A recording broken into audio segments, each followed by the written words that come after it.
Hello everyone, स्वागत है आप सभी किसी लैंग्वेज ईडू में। मेरा नाम दीपा रावत है और आशा करती हूँ कि आप सब अच्छे होंगे। यदि आप चैनल पर नए हैं तो चैनल को लाइक करें, शेयर करें और साथ में सब्सक्राइब भी कर लीजिएगा ताकि आने वाले नोटिफिकेशन सबसे पहले आपको पहुंचे। दोस्तों, आज हम पढ़ने वाले हैं ज्योग्राफी और ज्योग्राफी में हमारी सीटेट की तीसरी क्लास है और इस तीसरी क्लास में हम पढ़ने वाले हैं प्रायद्वीपीय भारत, दक्षिण भारत के पर्वत। ठीक, इसमें हम दक्षिण भारत के पर्वत पढ़ेंगे। अब देखो, प्रायद्वीप किसे कहा जाता है। मैंने आपको पिछली क्लास में बताया था कि जिस स्थान पर पानी ज्यादा हो तो उसी को प्रायद्वीप कहा जाता है। अब यदि हम दक्षिण भारत की बात करेंगे तो यहाँ पर पड़ता है हमारा अरब सागर, ये होगी बंगाल की खाड़ी और यहाँ पर पड़ता है हिंद महासागर। ठीक, तो इसलिए इसे प्रायद्वीप कहा जाता है। ठीक, अंग्रेजी में इसी को पेनिनसुला कहा जाता है। अब देखो, हम पढ़ रहे हैं दक्षिण भारत के पर्वत और इससे पहले मैंने आपको हिमालय पढ़ाया था।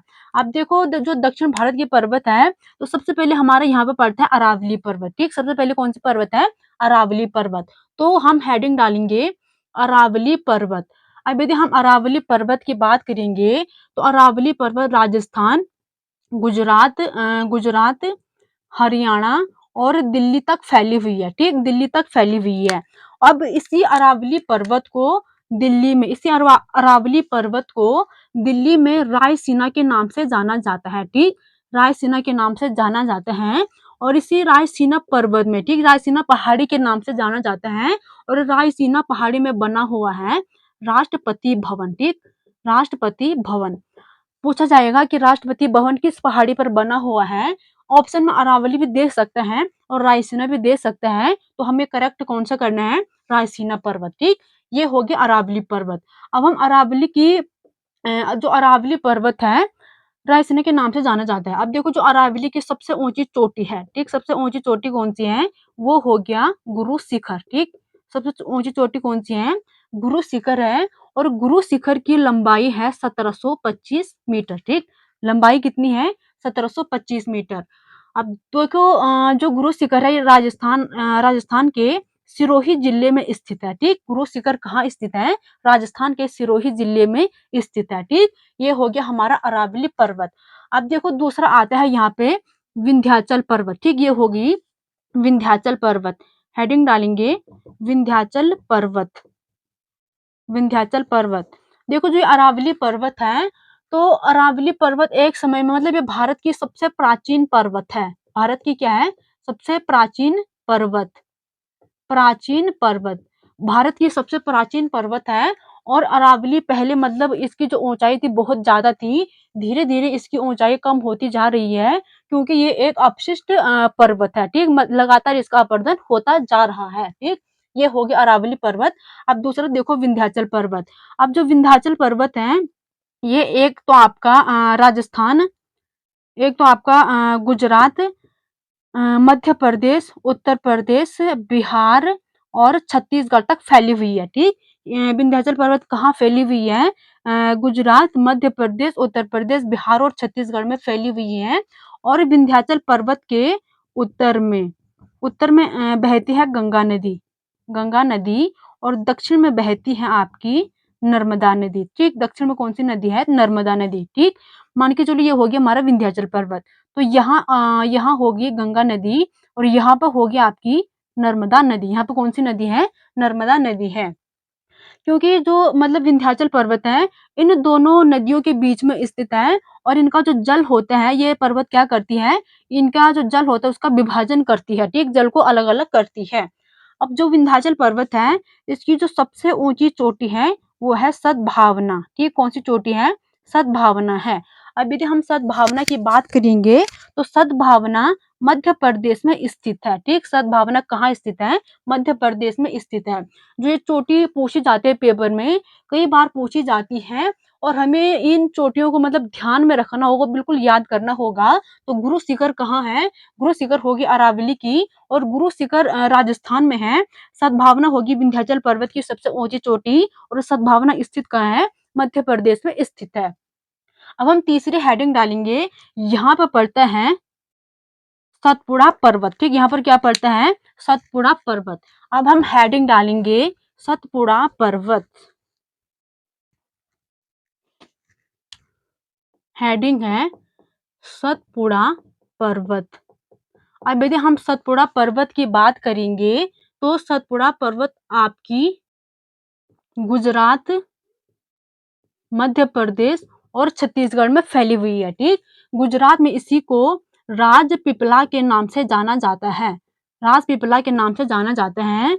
मध्य प्रदेश में इसे महादेव के नाम से जाना जाता है। ठीक, महादेव के नाम से जाना जाता है। और छत्तीसगढ़ में इसी पर्वत को मैकाल के नाम से जाना जाता है। ठीक, अब देखो जो सतपुड़ा है, तो सतपुड़ा की जो सबसे ऊंची चोटी है उसका नाम है धूपगढ़। उसका नाम क्या है? धूपगढ़। और जो मध्य प्रदेश है ये बहुत मतलब फेमस है सतपुड़ा पर्वत के लिए, क्योंकि धूपगढ़ भी कहाँ स्थित है? धूपगढ़ आपकी मध्य प्रदेश में स्थित है।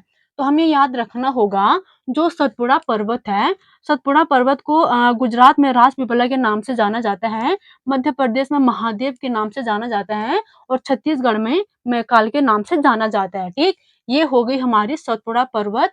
और इस सतपुड़ा पर्वत के उत्तर में यहाँ पे ये नर्मदा नदी बहती है। और इसके दक्षिण में कौन सी नदी बहती है? ताप्ती नदी। ठीक, हमें ये भी ध्यान रखना होगा। ठीक, अब देखो जो विंध्याचल पर्वत है, जैसे पेपर में पूछा जाएगा कि विंध्याचल गंगा और नर्मदा नदी का जो जल है उसका विभाजन कौन करता है? तो कौन करता है? विंध्याचल पर्वत करती है। और नर्मदा और ताप्ती नदी का जो जल है उसका विभाजन कौन करता है? तो कौन करता है? सतपुड़ा पर्वत करता है। ठीक, इतना आपको समझ में आ गया होगा। अब हम देखेंगे यहाँ पे है पश्चिमी घाट। यहाँ पे क्या है? पश्चिमी घाट। हेडिंग डालेंगे पश्चिमी घाट। पश्चिमी घाट। अब देखो जो पश्चिमी घाट है ये भारत के 6 राज्यों में फैला हुआ है। ठीक, भारत के 6 राज्यों में फैला हुआ है। अब देखो सबसे पहले आता है राजस्थान। सबसे पहले राजस्थान, राजस्थान हो गया, महाराष्ट्र हो गया, गोवा हो गया, केरल हो गया, तमिलनाडु हो गया, तमिलनाडु 1 2 3 4 5 और कर्नाटक हो गया। ठीक, तो जो पश्चिमी घाट है वो भारत के 6 राज्यों में फैला हुआ है। और पश्चिमी घाट जब मतलब मानसून हवा चलती है तो मानसूनी हवा के कारण यहाँ बारिश होती है। ठीक, मानसूनी हवा के कारण क्या होता है? यहाँ बारिश होती है। और जो पश्चिमी घाट है यहाँ जैव विविधता पाई जाती है। क्या पाई जाती है? जैव विविधता पाई जाती है। जैव विविधता पाई जाती है। और मानसून हवा के कारण, मानसून हवा के कारण यहाँ क्या होती है? यहाँ बारिश होती है। जब मानसूनी हवा चलती है तो हवा पहाड़ों से टकराती है। और जब पहाड़ों से टकराती है तो इन राज्यों में क्या होती है? इन राज्यों में बारिश होती है। ठीक, पश्चिमी घाट भारत के 6 राज्यों में फैला हुआ है। और यहाँ जैव विविधता पाई जाती है। जब मानसूनी हवा चलेगी तो यहाँ क्या होगी? यहाँ बारिश होगी। और जो पश्चिमी घाट की सबसे ऊंची चोटी है उसका नाम है अनाई मुड़ी। उसका नाम क्या है? अनाई मुड़ी। ठीक, ये हो गया पश्चिमी घाट। अब आप यहाँ पे देखेंगे तो ये हो गया पूर्वी घाट। ये कौन सा घाट है? पूर्वी घाट है। अब देखो जो पूर्वी घाट है ये आपका पूर्वी घाट। अब देखो जो पूर्वी घाट है, एक तो उड़ीसा, उड़ीसा, तमिलनाडु, उड़ीसा, तमिलनाडु और आंध्र प्रदेश में फैला हुआ है। ठीक, जो पूर्वी घाट है उड़ीसा, तमिलनाडु और आंध्र प्रदेश में फैला हुआ है। उड़ीसा में उत्तरी संकरी पहाड़ी पड़ती है। ठीक, कौन सी पहाड़ी पड़ती है? उत्तरी संकरी पहाड़ी पड़ती है। अब देखो जो तमिलनाडु में जो पहाड़ी पड़ती है पालवी सिरुमलाई, पालवी सिरुमलाई और सेंवरया, सेंवरया ये पहाड़ी पड़ती है आपके तमिलनाडु में। और यदि हम आंध्र प्रदेश की बात करेंगे नल्लामाला, पालकोंडा, पालकोंडा पहाड़ी पड़ती है। ठीक, ये हो गया हमारा पूर्वी घाट। अब जो पूर्वी घाट है इसकी जो सबसे ऊंची चोटी है, ठीक, इसकी जो सबसे ऊंची चोटी है उसका नाम है जिंधागाड़ा। ठीक, उसका नाम क्या है? जिंधागाड़ा।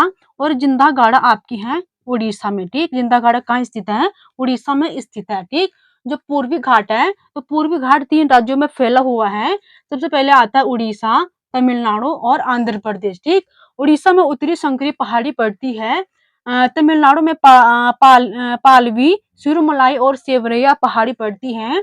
आंध्र प्रदेश में नलमाला पालकोंडा पहाड़ी पड़ती है। और जो पूर्वी घाट है, जो इसकी सबसे ऊंची चोटी है, वो है जिंधागाड़ा। और जिंधागाड़ा आपका उड़ीसा में स्थित है। ठीक, ये हो गया हमारा पूर्वी घाट।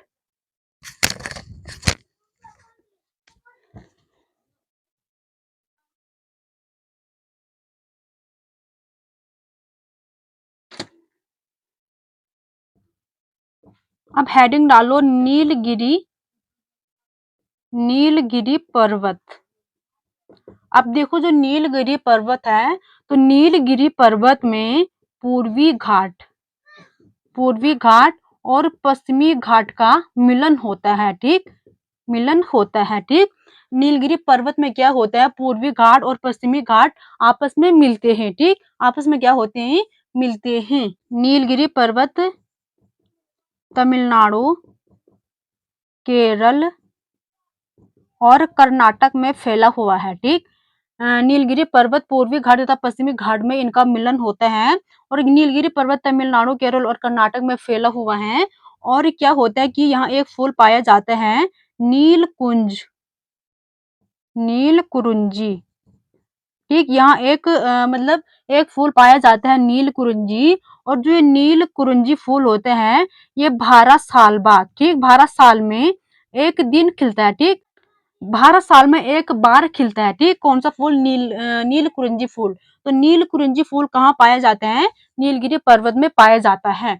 अब देखो जो नीलगिरी पर्वत है, इसकी जो सबसे ऊंची चोटी है वो है ऊटी। वो कौन सी चोटी है, ऊटी। ठीक, वो है ऊटी। तो यदि हमारी आज की क्लास यदि आपको पसंद आए, तो लाइक शेयर और सब्सक्राइब जरूर कीजिएगा। धन्यवाद।